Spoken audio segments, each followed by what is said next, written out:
마태복음 6장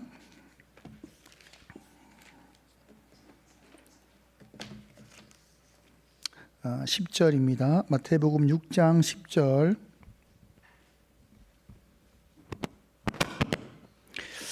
합독하겠습니다. 나라가 임하시오며 뜻이 하늘에서 이루어진 것 같이 땅에서도 이루어지이다. 아멘. 주님께서 가르쳐 주신 기도는 가장 먼저 우리의 기도의 대상이 누구신가를 이야기했다라고 우리가 나누었습니다. 하늘에 계신 우리 아버지다. 우리 아버지가 되시는 분께 우리가 간구를 한다라고 나누었고, 가장 먼저 우리가 구하는 기도가 뭐냐? 이름이 거룩히 여김 받으시기를 원합니다. 하나님의 이름을 위해 기도하라. 그분을 위해 기도하라. 그것이 첫 번째다 라고 우리가 나누었습니다. 하일데베르크 122문과 답을 함께 읽겠습니다. 첫째 간구는 무엇입니까? 이름이 거룩히 여김을 받으시옵소서로 이러한 간구입니다.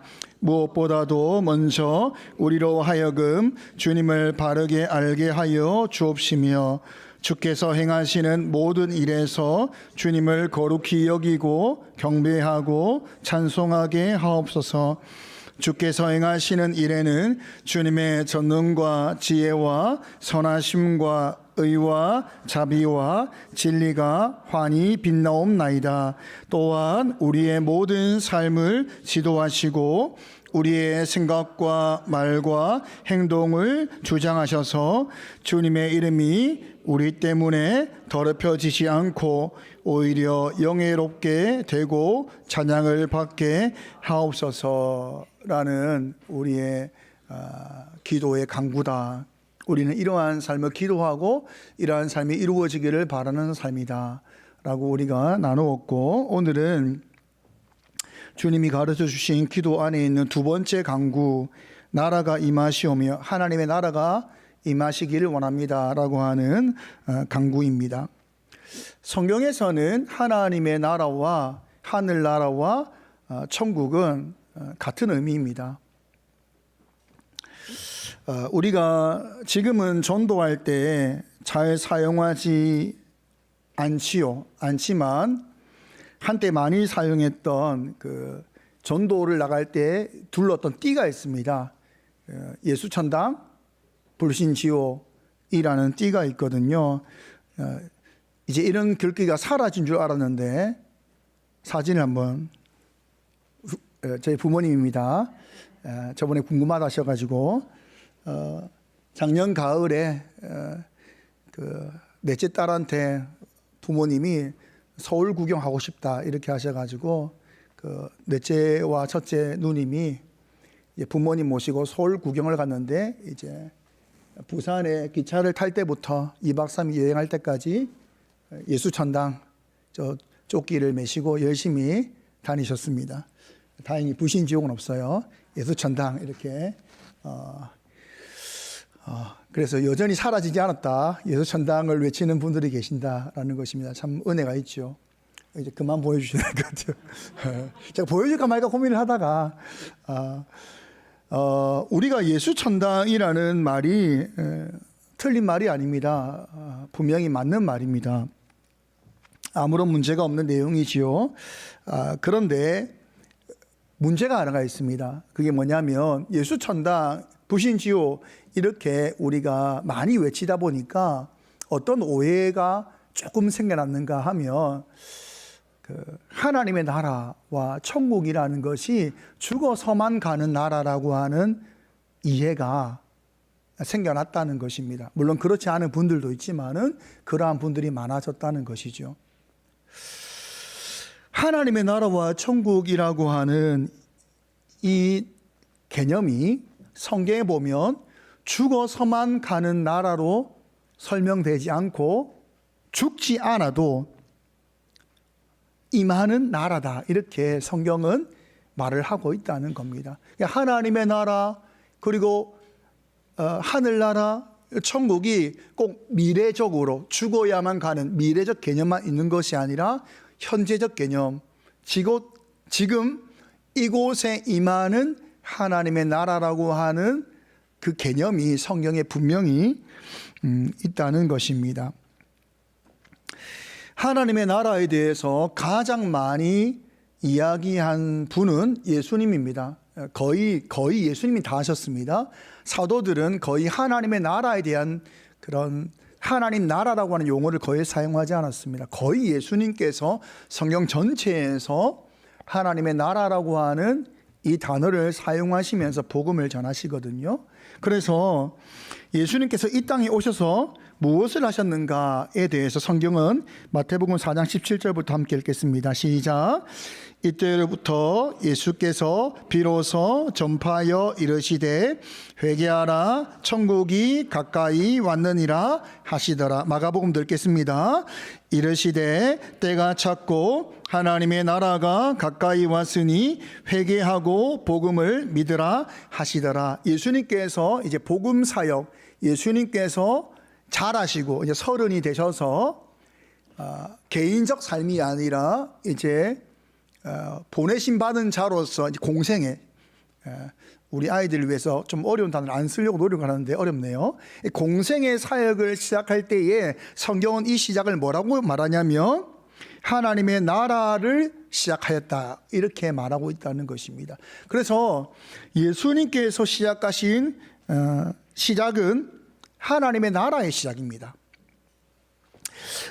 마가복음에 때가 찼고 하나님의 나라가 가까이 왔으니, 지금 마태복음도 천국이 가까이 왔다라고 이야기하니까 이 가까이 왔다는 표현을 통해서 하나님 나라가 곧 임할 것이기 때문에 준비하자라고 하는 말로 조금 오해를 할 수 있습니다. 이게 헬라어 단어가 문법상으로 볼 때는 현재 완료형입니다. 그래서 가까이 왔느니라 라고 하는 임박한 곧 임할 것을 말하는 것이 아니라 이미 임했다는 것입니다.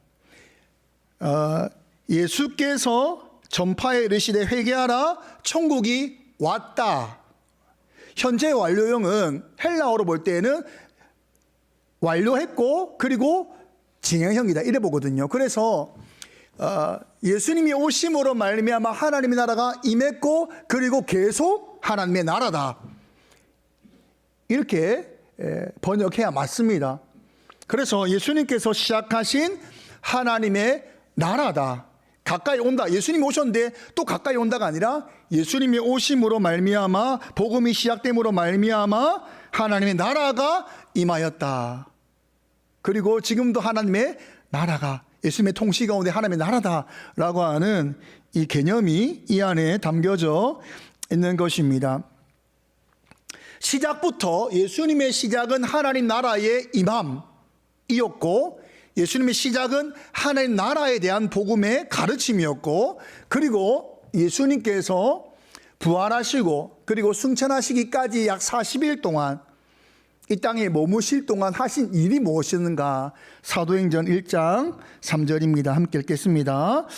그가 고난 받으신 후에 또한 그들에게 확실한 많은 증거로 친히 살아계심을 나타내사 40일 동안 그들에게 보이시며 하나님 나라의 일을 말씀하시니라. 주님께서 이 땅에 계실 마지막까지 하신 것은 뭐냐면 하나님 나라 일을 가르치신 것이다, 이렇게 말을 하고 있습니다. 그러니까 주님의 공생애의 시작도 하나님 나라 일에 관한 것이었고, 그리고 주님이 하늘나라로 올라가시는 그 순간까지, 마지막의 마지막 순간까지 가르치시고 알게 하신 것도 하나님 나라 일이었습니다. 또 주님이 오신 목적에 대해서도 누가복음 4장 43절입니다. 함께 읽겠습니다. 예수께서 이르시되 내가 다른 동네에 하나님 나라의 복음을 전하여야 하리니 나는 이 일을 위해 보내심을 받았노라 하시고, 주님께서 이 땅에 오신 목적도 뭐냐, 하나님이 예수님을 이 땅에 보내신 이유가 뭐냐라고 물을 때에 단 한마디로 말한다면 하나님 나라 복음을 위해, 하나님 나라를 위해서 보냄을 받았다라고 분명히 말을 하고 있습니다. 예수님께서 3년 반 동안 이 땅에 머무시면서 하셨던 모든 가르침, 비유, 교훈, 기적, 이 모든 것은 다 하나님 나라에 관한 것입니다.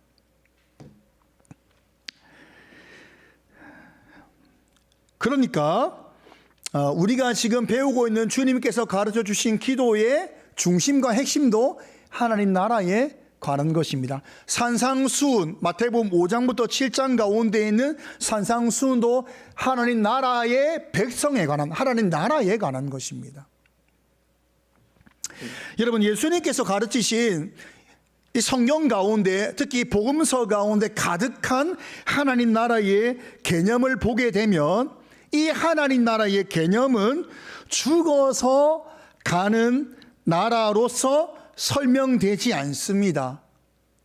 예수님이 설명하고 있는 하늘나라, 예수님이 가르치시고 있는 하나님의 나라의 개념은 죽어서 가는 나라가 아니라 살아서 만나는 나라로 분명히 말씀하고 있다는 것입니다. 그러므로 예수님이 가르치신 하나님 나라는 우리가 땅에서 하늘로 올라가는 개념이 아니라 하늘이 이 땅 가운데 임하는 것입니다. 그러니까 우리가 지금 찬양하며 구하는 주님의 나라와 뜻이 나의 삶 속에 뭐하죠? 임하시며, 나의 삶 속에 임하시며, 하나님의 나라가, 하늘나라가 이곳 가운데 임하는 것이 하나님 나라인 것입니다. 예수님께서 가르치신 핵심은 우리가 땅에서 하늘로 올라가는 미래적 개념, 죽어서 가는 나라로 설명하지 않고 하나님의 나라가 이곳 가운데 임하는 개념으로 분명히 가르치고 있다는 것입니다. 그러므로 물론 띠를 두르고 예수 천당 틀린 말이 아닙니다. 예수님 믿으면 구원받고 천국 가는 것입니다. 근데 그 개념만 있는 것이 아니라 더 중요하고 더 분명하고 주님께서 가르치신 그 공생의 가운데 가르친 하나님 나라의 핵심은 살아서 만나는 나라, 하나님의 나라가 임하는 곳, 이것이 바로 하나님 나라다라고 분명히 말을 하고 있다는 것입니다.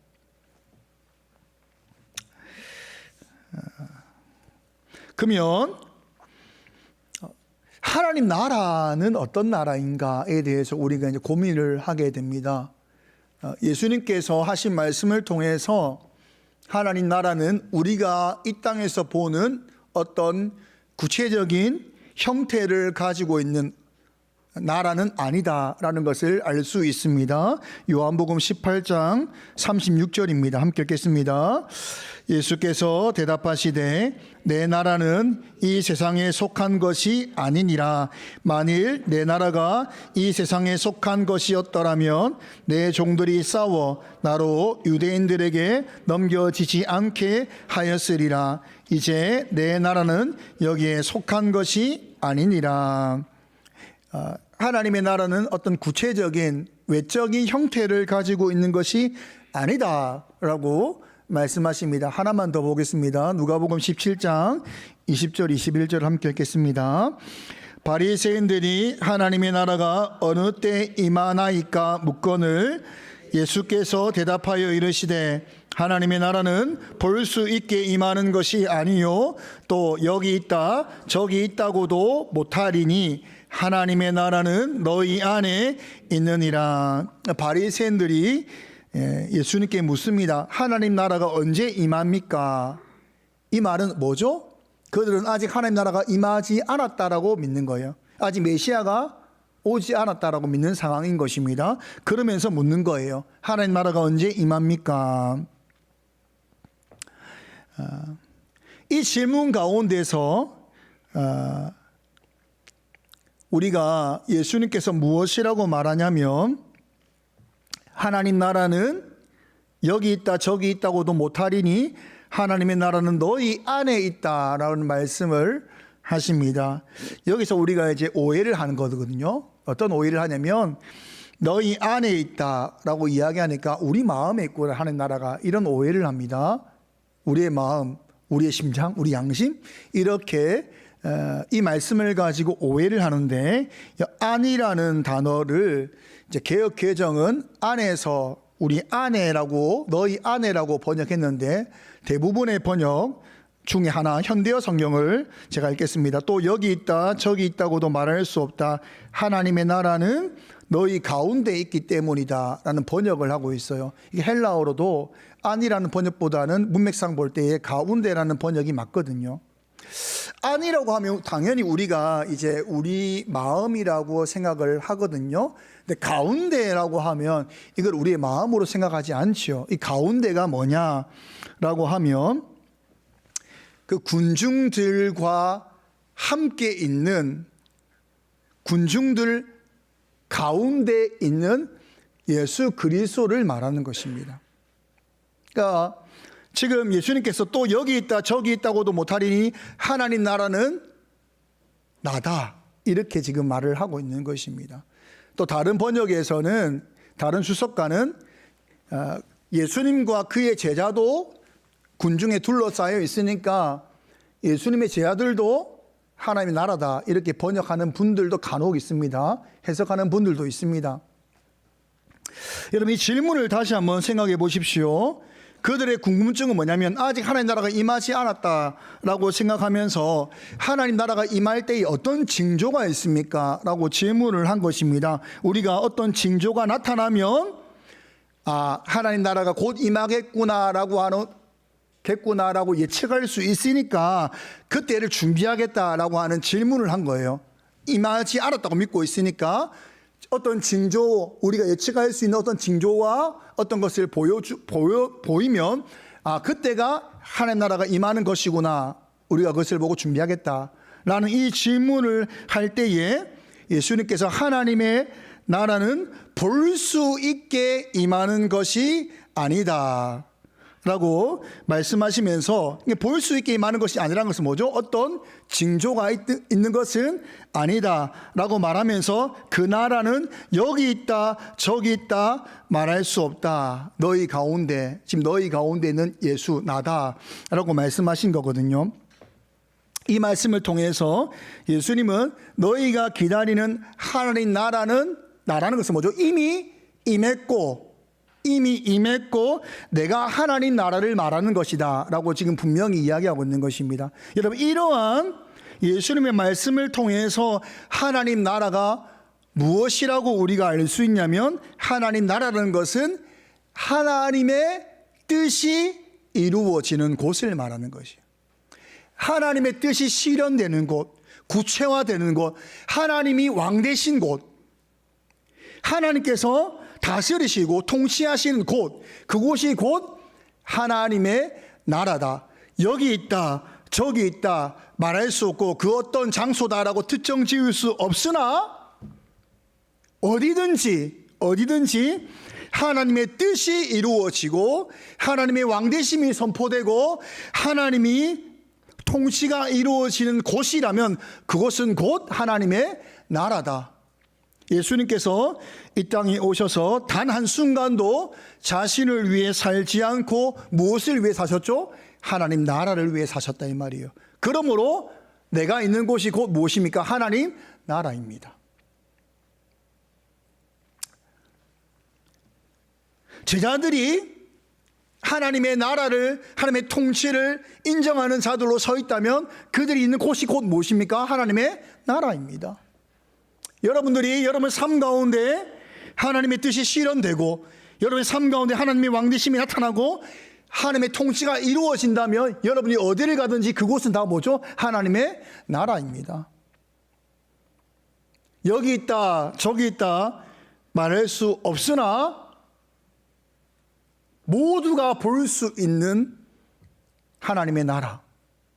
왜요? 하나님의 뜻이 이루어지는 그곳이 곧 하나님의 나라이기 때문입니다.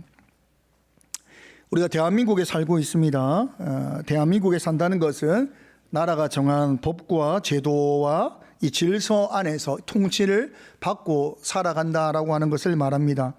제가 대한민국 헌법이 제시하는 국가의 통치 원리가 뭐냐를 찾아보니까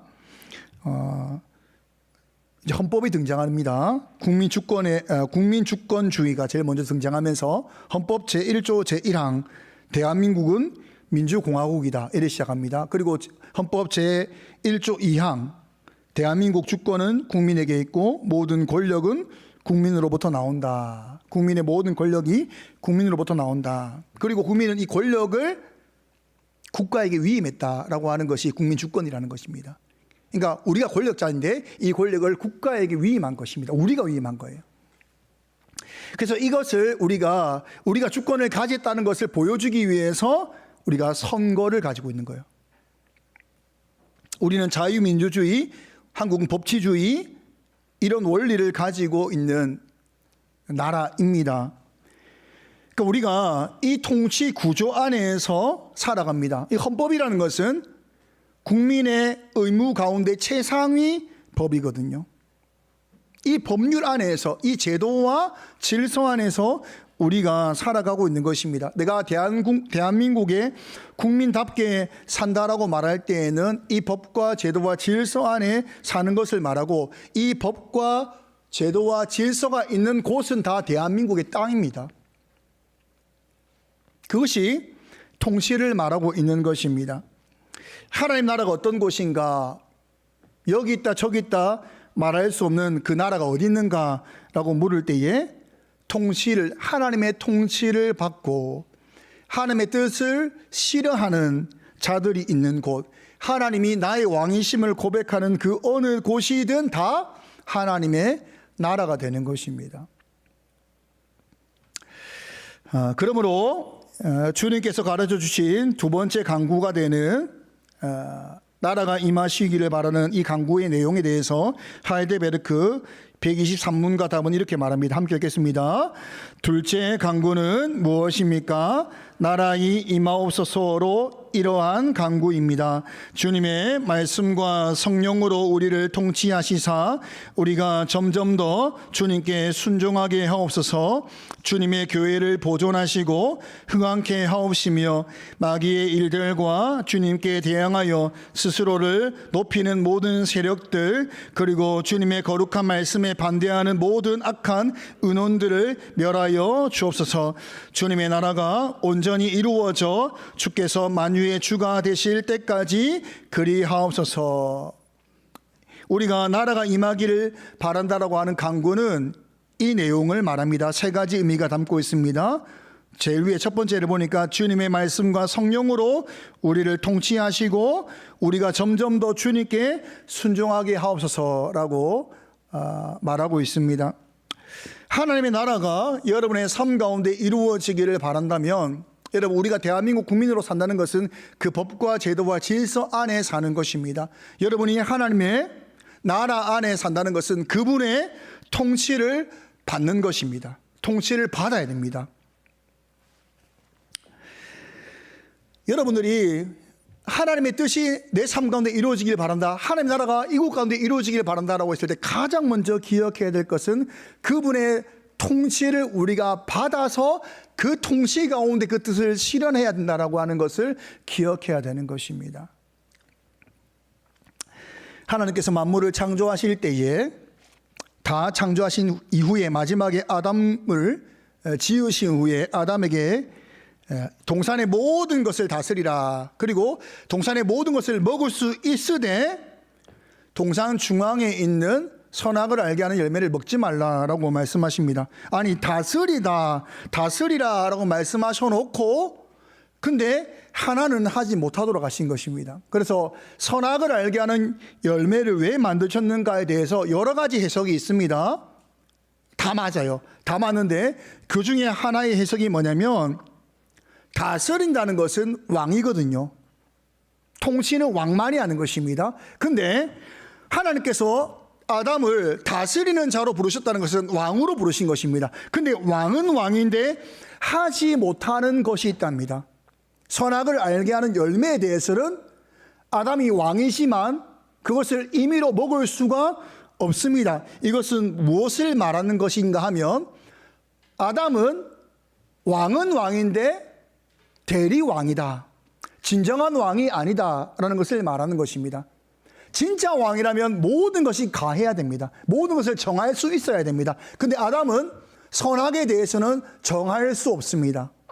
그것은 하나님이 정하신 것입니다. 그러니 아담은 선악을 알게 하는 열매를 볼 때마다 내가 이 땅을 다스리는 왕이지만 진짜 왕은 하나님이시고 나는 여전히 하나님의 통치 안에서 하나님의 통치를 받는 자로 살아야 된다는 것을 그 선악을 알게 하는 열매를 볼 때마다 기억하라 이 말입니다.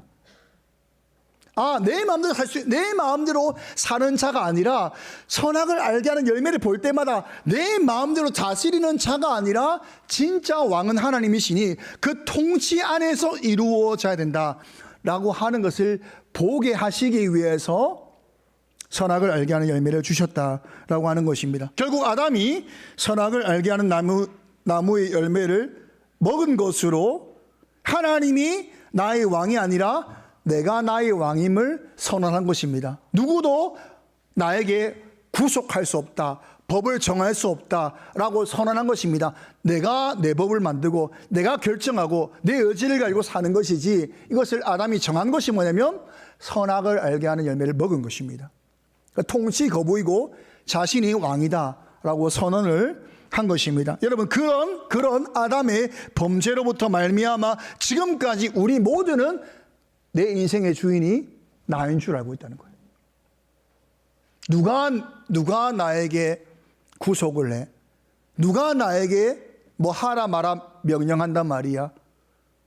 모든 판단과 결정은 내가 해 라고 우리가 말을 하지 않습니까? 그러나 여러분, 대한민국에 살면서 여러분, 대한민국의 법을 따르지 않을 수 있습니까? 대한민국의 법을 따르지 않으면서 나라법을 가지고 나한테 이래라 저래라 말하지 마, 내가 결정해, 이렇게 말할 수 있습니까? 그렇게 할 수 없습니다. 나라법을 어기면 법의 심판을 받습니다. 그렇지 않습니까? 나라에 대한민국 국민으로 산다는 것은 그 법 아래에 살고 있다는 것을, 그 통치 아래에 살고 있다는 것을 말하는 것이거든요. 그런데 우리 죄악된 인생은 하나님의 통치를 거부합니다. 거부해요. 아담도 그것을 거부함으로 하나님과 분리되었고, 우리도 여전히 지금까지 우리가 무엇을 싫어하냐면 하나님의 통치 받는 것을 싫어합니다. 그래서 하나님의 나라가, 하나님의 뜻이, 하나님의 통치가 내 삶 가운데 이루어지기를 원한다라고 할 때 가장 먼저 기약할 것은 내가 하나님의 통치를 받는 자다, 받아야 된다라고 하는 것을 아는 것입니다. 근데 그렇게 우리가 살 수 있습니까? 못 삽니까? 못 살지요. 마음에 결정한다고 살 수 있는 것이 아닙니다. 그래서 주님의 말씀과 성령으로 우리를 통치해 주십시오 라고 간구를 하는 것입니다. 우리는 말씀을 통해서 하나님의 뜻을 알 수 있고 그 통치를 알 수 있고 성령의 도우심으로 말미암아 따라 살아갈 수 있게 되는 것입니다. 그러한 삶을 통해서 점점 더 주님께 순종하는 자로 살아갈 수 있다 이 말이지요. 여러분, 여러분의 삶 가운데 하나님 나라가 임하기를 원합니다 라고 구한다면 내 뜻대로 사는 자가 아니다는 선언을 먼저 하셔야 되는 것입니다. 하나님 나의 왕이십니다. 나는 그분의 통치를 받습니다. 심지어 나는 대한민국의 통치를 넘어 하나님의 통치를 받는 자입니다 라는 선언을 먼저 하셔야 되는 것입니다. 주님의 말씀으로 깨닫게 해주시고 성령으로 따라갈 수 있는 힘을 주십시오. 두 번째는 마귀의 일들과 주님께 대항하여, 그 페이지 3번을 계속 보여주세요. 마귀의 일들과 주님께 대항하여 스스로를 높이는 모든 세력들, 그리고 주님의 거룩한 말씀에 반대하는 모든 악한 은원들을 멸하여 주옵소서. 하나님 나라가 임하기를 구하는 기도가 주님의 말씀과 성령으로 살며 순종하는 것이다 라고 하는 것과 또 다른 측면이 뭐냐면 마귀의 일들이 멸하기를 기도해야 됩니다. 마귀의 일들이라는 것은 무엇일까? 우리가 악한 집단, 어떤 분들은 지금 이제 옛날에 러시아가 뭐 마귀의 집단이다 이렇게 말한 분도 있고, 어떤 분들은 한때 우리가 그 탈레반이 막 공격을 해가지고 수많은 사람들 학살하잖아요. 마귀의 집단이다 이렇게 말하는 분도 있고. 근데 여기서 말하고 있는 마귀의 일들이라고 하는 것은 어떤 나라나 어떤 집단을 말하고 있는 것이 아닙니다. 보니까 스스로를 높이는 그리고 주님의 거룩한 말씀에 반대하는 모든 악한 의논들이라고 나옵니다. 할데베르크에서 말하고자 하는 마귀의 일들은 뭐냐면 우리 마음 가운데 일어나는 것을 말합니다. 하나님을 반대하고 스스로 높아지려고 하고 그리고 악한 것들에 대해서 우리가 따르는 우리의 마음, 우리 자신을 말하는 거예요. 궁극적으로 여러분, 마귀의 일들은 우리 안에서 일어납니다. 우리 안에서. 그러므로 여러분 가운데 계속해서 하나님의 통치를 거부하고 거절하고 거역하고 악한 것들이 계속 올라올 때마다 여러분들이 이것을 이런 죄된 모습에 대해서 자신을 지켜 거룩한 삶으로 살아가는 것은 곧 마귀의 일들을 멸하는 것입니다. 그러니까 한 측면에서는 주님의 말씀과 성령으로 점점 더 순종하여 가는 삶이고 또 한 측면에서는 그러한 삶이 뭘 하는 것이죠? 마귀의 일을 멸하는 것입니다. 내 안에서 일어나는 많은 교만의 것들, 높아지고자 하는 것들, 악한 것들, 거역하는 것들을 결심하여서 거룩한 삶으로 살아내는 것은 마귀의 일을 멸하는 것이다. 이렇게 말할 수 있습니다. 마지막 세 번째는 주님의 교회를 보존하시고 흥황케 하옵시며 라고 나와 있습니다.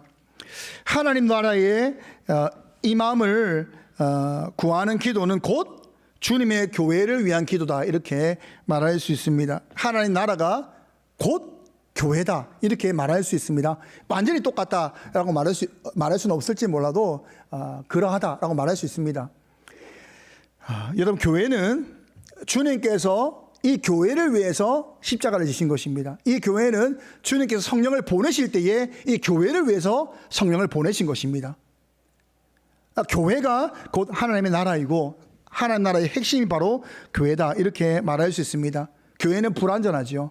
이 땅의 교회는 불완전합니다. 그러나 여전히 교회가 하나님의 뜻이 실현되고 하나님의 왕되심이, 하나님의 통치가 이루어지는 곳이기 때문에 곧 하나님의 나라다. 이렇게 말할 수 있는 것입니다. 우리가 이 교회가 흥왕하고 보존되고 하나님의 통치와 하나님의 뜻이 이루어지는 교회가 되기를 구해야 된다. 이 말입니다. 로마서 14장 17절입니다. 함께 읽겠습니다. 하나님의 나라는 먹는 것과 마시는 것이 아니요 오직 성령 안에 있는 의와 평안과 희락이라. 현대의 성경으로 읽겠습니다. 우리 그리스도인에게 무엇보다 중요한 일은 우리가 무엇을 먹고 마시느냐 하는 것이 아니라 하나님께 의로운 사람으로 인정을 받고 예수의 평안을 이룩하며 성령이 주시는 기쁨을 누리는 것입니다. 교회가 그리고 여러분의 삶에 하나님 나라가 임한다는 것은 뭐냐? 성령 안에서 의와 평안과 희락을 누리는 것입니다. 여러분, 마태복음 5장부터 7장까지가 산상수훈인데 예수님께서 하나님 나라를 설명하셨잖아요. 그리고 이어지는 8장부터가 예수님이 하시는 사역이 등장합니다. 다르게 말하면 하나님 나라 일이 등장하는 거예요. 예수님께서 가는 곳이 다 하나님 나라이잖아요. 그러니까 마태복음 8장에서 5장부터 7장을 통해서 하나님 나라가 어떤 곳인가를 설명한 이후에 8장에서는 하나님 나라가 어떻게 이루어지는가를 보여준단 말이죠. 그때 등장하는 것이 뭐냐면 병든 자를 고치는 거예요. 백부장의 하인을 고친단 말이에요. 모든 약함을 고친다 이 말이에요. 여러분, 하나님의 통치가 이루어진다면, 여러분의 삶 가운데, 우리 교회 가운데 하나님의 통치가 이루어진다면 그것이 곧 하나님 나라가 됩니다. 여러분, 하나님 나라에 약함이 있겠습니까? 하나님 나라에 결핍이 있겠습니까? 하나님 나라에 두려움이 있겠습니까? 없다는 겁니다. 여러분이 여러분 삶 가운데 하나님 나라가 이루어진다면 결핍과 부족과 약함과 두려움이 사라져야 됩니다. 모든 약함과 모든 결핍과 모든 연약함과 모든 두려움과 사라집니다. 왜요? 하나님의 나라가 통치가 임하였기 때문입니다. 여러분, 우리가 교회로 모여서 살면서 정말 교회는 이 땅에서 보여줄 수 없는 하나님 나라의 통치로 말미암아 보여줄 수 없는 것을 보여주는 나라가 되어야 되거든요. 어떻게 똑같은 인생을 사는데 우리는 결핍이 없습니다. 우리는 부족하지 않습니다. 우리는 연약하지 않습니다. 우리는 모든 것이 풍족하고 족합니다 라고 말할 수 있는가? 모든 동일한 상황에서 우리가 어떻게 의와 기쁨과 평화를 누릴 수 있는가? 그것이 곧 하나님 나라가 임하였기 때문입니다. 그러니까 성도의 삶 가운데 하나님 나라가 임한다면 우리의 인생은 동일한 삶에서 다른 얼굴이 되는 것입니다. 교회도 마찬가지입니다. 똑같은 교회의 모습인데 이곳에 하나님 나라가 임한다면 동일한 우리의 교회의 모습이라 할지라도 우리의 고백과 삶과 표정과 행동은 완전히 다를 수밖에 없습니다. 왜요? 우리가 두려워하는 것, 우리가 염려하는 것, 우리가 걱정하는 모든 결핍이 다 하나님 안에서 족하고 풍족하고 완전하다는 것을 알게 되기 때문입니다.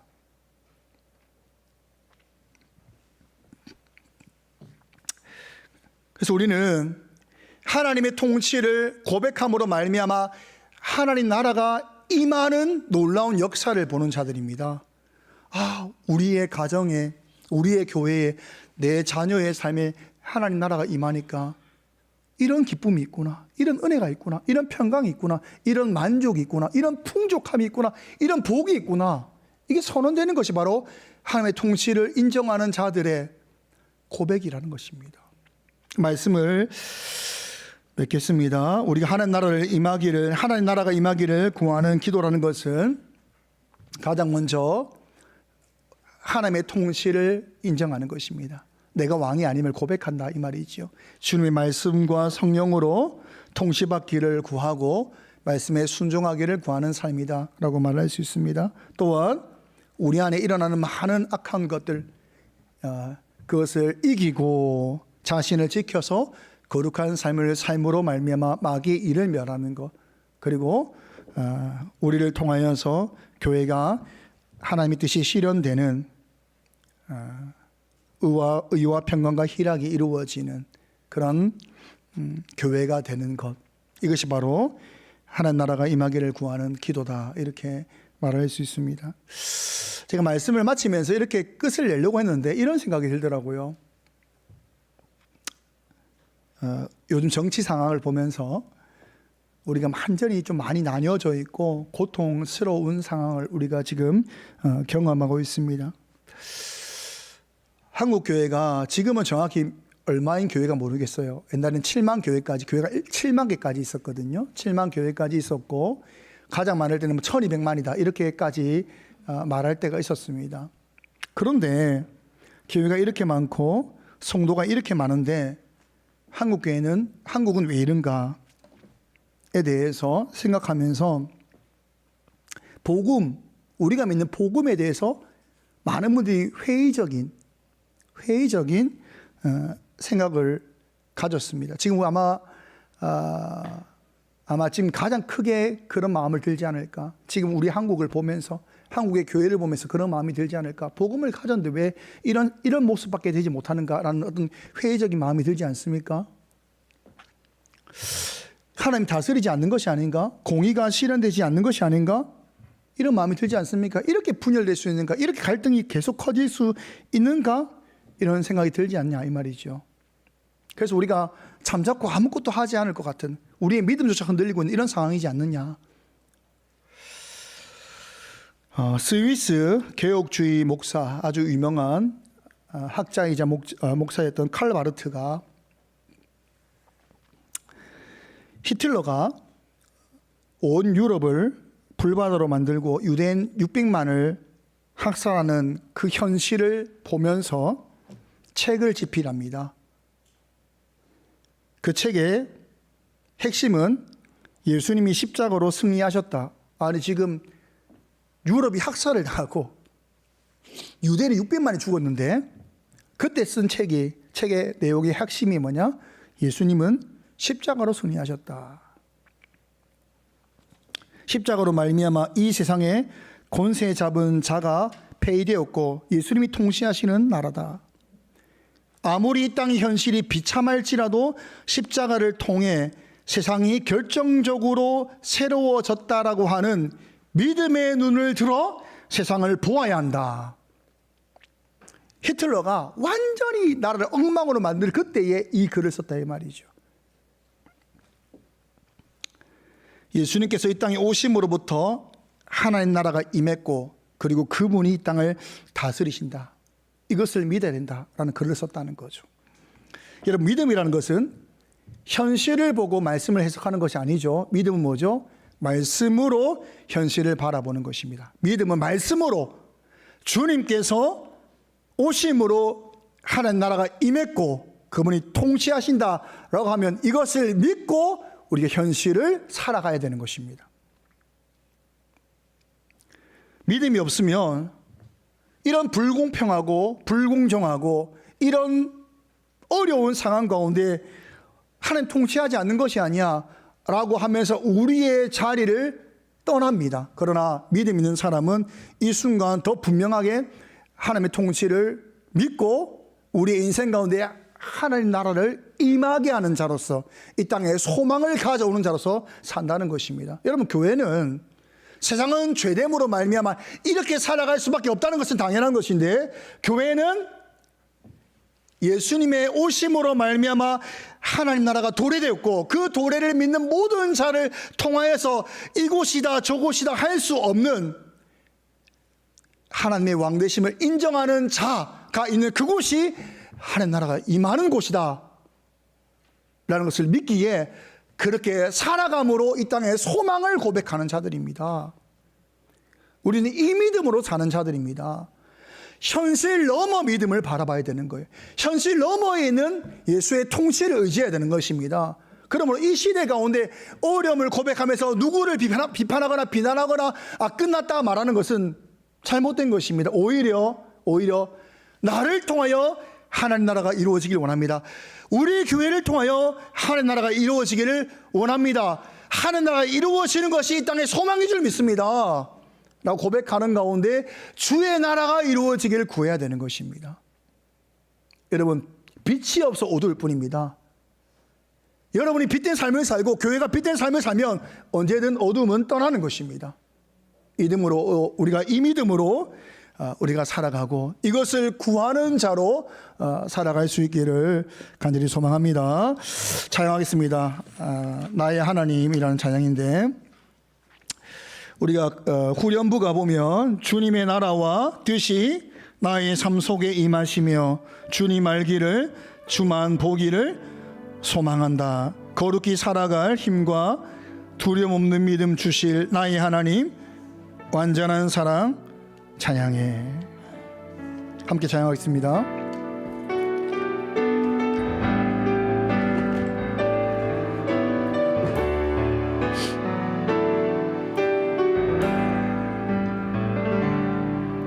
나의 사랑 너는 어여쁘고 참 귀하다. 어느 보석보다 귀하다. 내가 사랑스럽지 않을 때 너를 온전히 사랑하고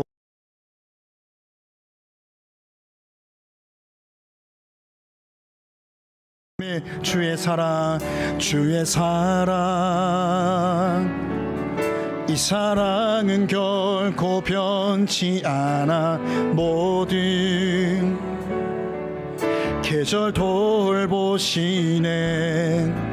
푸른 마르고 꽃은 시드나 주의 말씀은 신실해. 실수가 없으신 주만 바라라. 아멘. 주님의 나라와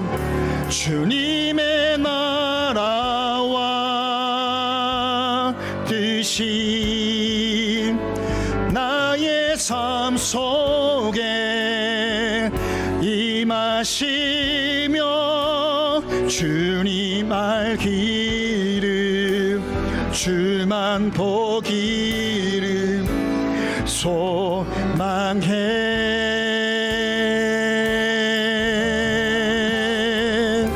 거룩히 살아갈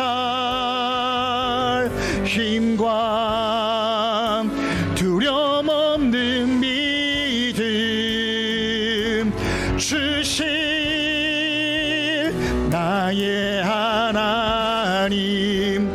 완전한 완전한 사랑 찬양해. 주님의 나라와 주님의 나라와 뜻이 나의 삶 속에 나의 삶 속에 임하시며 주님 알기를 주만 보기를 소망해.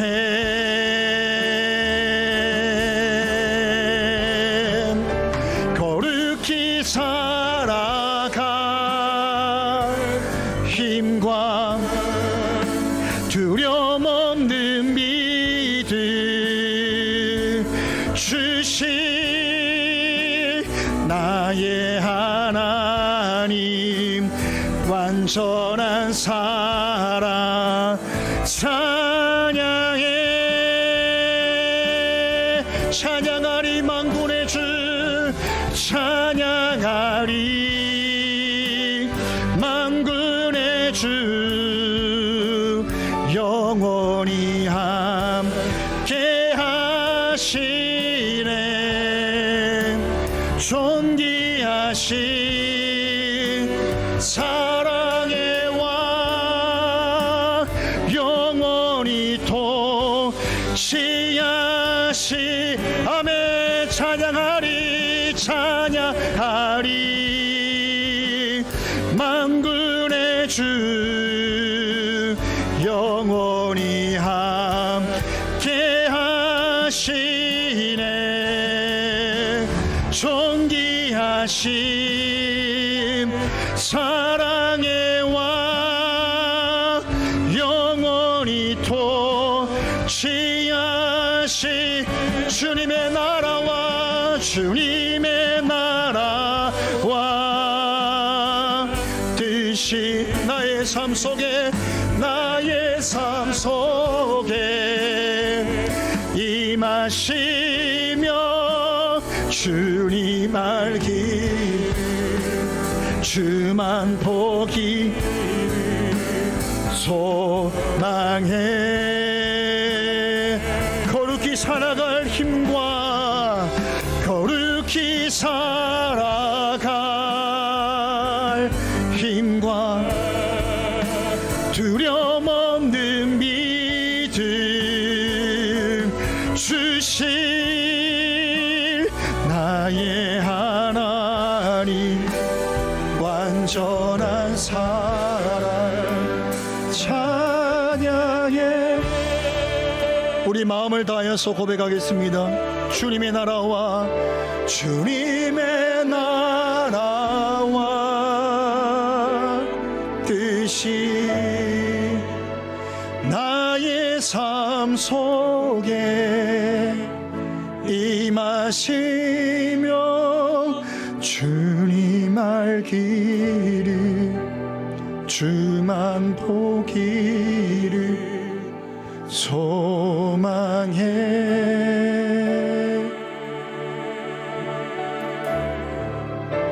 거룩히 살아갈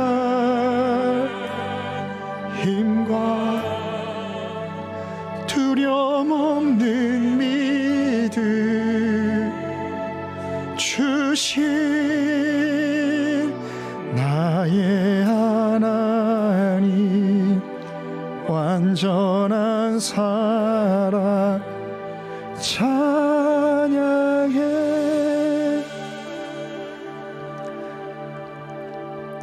성도로서 인생을 살면서 최고의 목적이 뭐냐, 최종적인 목적이 뭐냐 라고 묻는다면 내 삶 가운데 하나님의 나라가 임하는 것입니다. 여러분의 삶을 통해서 누군가가 하나님을 보는 것입니다. 그 여러분 인생의 최종적이며 최고의 목적입니다. 그 이상이 없어요. 그래서 예수님은 기도를 가르치실 때에 하나님을 위해 기도하라, 그의 이름을 위해 기도하라, 그 거룩하신 분을 위해 기도하라 라고 한 다음에 인생의 가장 큰 최종적 최고의 가치는 목적은 그의 나라가 너의 삶 가운데 임하는 것이다 를 가르치신 것입니다. 여러분이 살아가는 모든 삶의 여정이 누군가에게는 하나님이 보인다면 여러분은 최고의 가치 있는 인생을 산 것입니다. 이 시간 기도할 때 주님, 주의 나라가 나의 삶 가운데 이루어지기를 원합니다. 주의 나라가 우리 교회 가운데 이루어지기를 원합니다. 거룩한 삶을 주시고 주의 나라가 임함으로 말미암아 이 땅을 살아갈 때의 결핍과 부족과 연약함과 두려움 없는 그런 풍족하고 누리는 복된 삶을 살아가게 해달라고 이 시간 함께 기도하겠습니다.